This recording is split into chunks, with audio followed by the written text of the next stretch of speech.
Christian. Merci à toi, Nora. Merci. Tu as fait un très bel écrit, très émouvant et très soigné. Et merci aussi à Alexis, qui s'est bien exprimé aussi. Le Bataclan, c'est notre vie, c'est une part de notre vie. Je me souviens, j'étais devant ma télévision. Et puis l'enfer est apparu de façon incroyable. Un peu le même choc qu'avec le 11 septembre. L'incroyable, il se produit. Et nous sommes là, on était comme beaucoup là, on n'habite pas loin. On nous fait ça dans cette ville que même les Allemands avaient épargné à la fin de la guerre. N'avaient pas osé faire ça. N'avaient pas osé détruire, tuer, massacrer dans la ville de Paris. Il faudrait remonter très loin pour retrouver un massacre de ce type. Et ces fleurs m'émeuvent beaucoup. Bravo à tous ceux qui sont partis. Je voudrais leur dire bravo pour la force que vous nous donnez. Votre disparition ne sera pas une fin, mais au contraire, a été et est aussi un début. L'horreur à l'état pur des jeunes massacrés froidement, qui nous donne une leçon énorme. Certains d'entre nous, humains, sont capables de descendre dans l'inhumanité à une profondeur incroyable. Et bien sûr que ça se répète aujourd'hui à Gaza et au Liban. Et bien sûr que ça s'est répété, bien sûr, au Cambodge, au Vietnam, bombardé sous le napalm pendant des années. Il faut être conscient, et vous nous aidez à être conscients. Vous qui êtes là, auxquels on a apporté ces fleurs, ces si belles fleurs. Vous êtes là pour nous rappeler que la vie est un combat énorme, face à des ennemis énormes, qui n'ont aucune pitié, et qui sont à l'œuvre.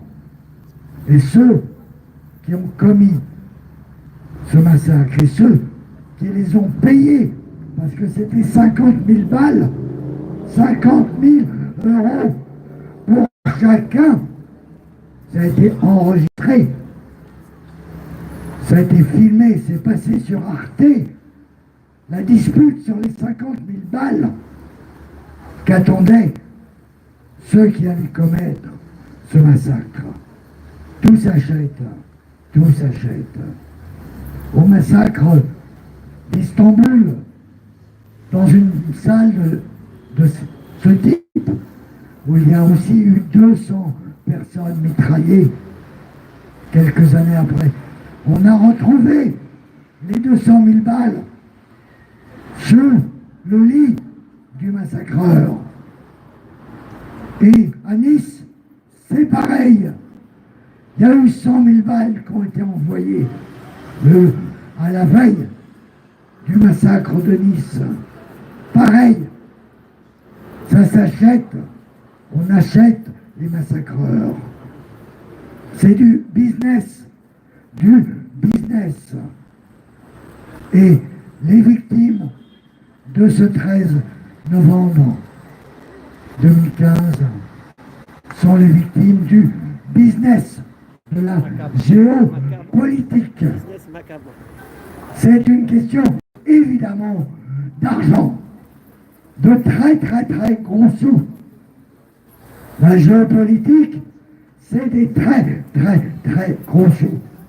Pour organiser un massacre de ce type, c'est plusieurs, on va dire minimum 1 million, 2 millions de dollars. Et je dis bien de dollars.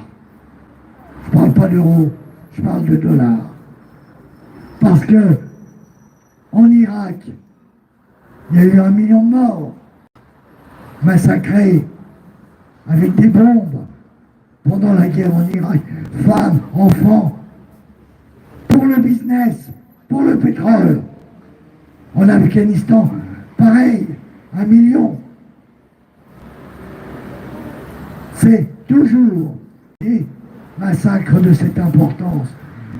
Sont toujours des décisions politiques.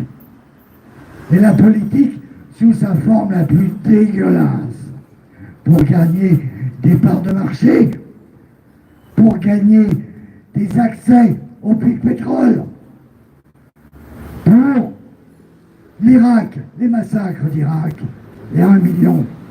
Quelle était la raison?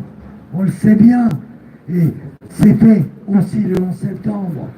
Il fallait mettre la main sur le pétrole irakien, c'est tout, pour pouvoir faire chanter les Chinois.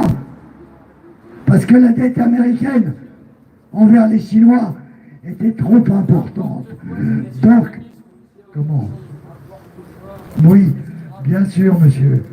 Vous n'avez vu personne de proche qui a été inquiété. C'est la géopolitique. La géopolitique, pour toutes les guerres, c'est pareil. La guerre de 14-18 était économique. C'était géopolitique. La guerre de 39-45, c'était la même chose. Les massacres du Bataclan, les massacres de Nice, pareil. Ça s'appelle la géopolitique. Il faut des moyens importants pour organiser un massacre comme celui-ci. C'est compliqué et il faut des complicités partout. On n'a pas enquêté du tout sur ces massacres. On en a fait le minimum, mais un jour, la vérité finit par apparaître. Et vous, qui êtes décédés ce soir-là, vous aurez droit à ce qu'on sache pourquoi vous êtes morts. Aujourd'hui, nous sommes là nombreux. Et nous nous souvenons, et nous nous souviendrons toujours. Et nous avons le devoir de comprendre comment cela a pu se passer. Et pourquoi les commanditaires, les vrais coupables, ceux qui ont payé, eh bien, non pas pourquoi ces gens-là vivent toujours comme ceux qui ont spéculé sur le 11 septembre et ceux ont gagné des milliards, des centaines de millions parce qu'ils savaient que les deux tours allaient s'écrouler. Voilà, on ne sait évidemment pas comment dans le détail. Ça ne correspond pas du tout à la version officielle. Et la version officielle de la mort, du massacre de ces jeunes, eh bien, elle va apparaître, comme pour le 11 septembre, comme pour tous les attentats.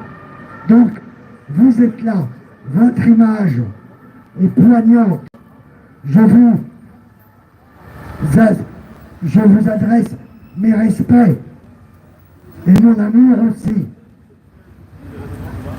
Vous, ici, tous les Français auraient pu avoir leurs enfants présents ce soir-là. Nous avons été infiniment blessés, meurtris.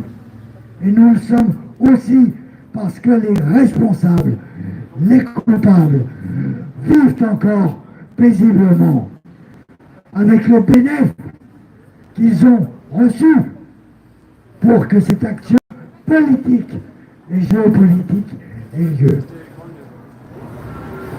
Je ne vais pas me permettre de prendre trop de temps, mais ce drame n'est pas du tout terminé. L'assassinat de Henri IV en 1610, il a fallu des siècles pour comprendre comment ça s'est passé et avec l'accord de qui. La vérité finit toujours par sortir. Et aujourd'hui, avec l'élection de Trump aux États-Unis, il y a un grand saut dans la vérité qui est en train de se produire. Et toutes les victimes de ces criminels, de ces salopards qui marchent à la cocaïne, parce que seule la cocaïne peut vous retirer toute votre humanité au point de massacrer, de torturer avec bonheur, avec plaisir. Ceux qui ont commis ces actes sont tous des gens fous, qui auront été rendus fous, que l'on a éduqués dans la folie. Ils doivent être jugés. Ils doivent, comme à Nuremberg, le nouveau Nuremberg, c'est bientôt. Et sur le banc des partis civils de ce nouveau Nuremberg prochain, il y aura vous et ceux qui sont morts écrasés à Nice par le camion fou. Et tous ceux qui sont morts des effets secondaires de ce faux vaccin, qui ont été massacrés par ce faux vaccin. Ah pardon, non mais... Ah bon, non mais je peux parler. Je parle un peu moins fort, et tu me dis quand m'arrêter. Hein. Là. Moi je ne veux pas abuser. Je ne veux pas abuser de la parole. Mais c'est tellement facile d'oublier. C'est la tendance naturelle. On oublie les crimes qui ont été commis et on se voile la face. Hein? Ah, je peux passer le micro à tout moment. Pardon. Voilà. Merci à vous. Et je sais que vous nous regardez. Et nous n'allons pas faillir. Vous aurez gain de cause. Vous serez honorés. Et vos assassins seront punis. Voilà.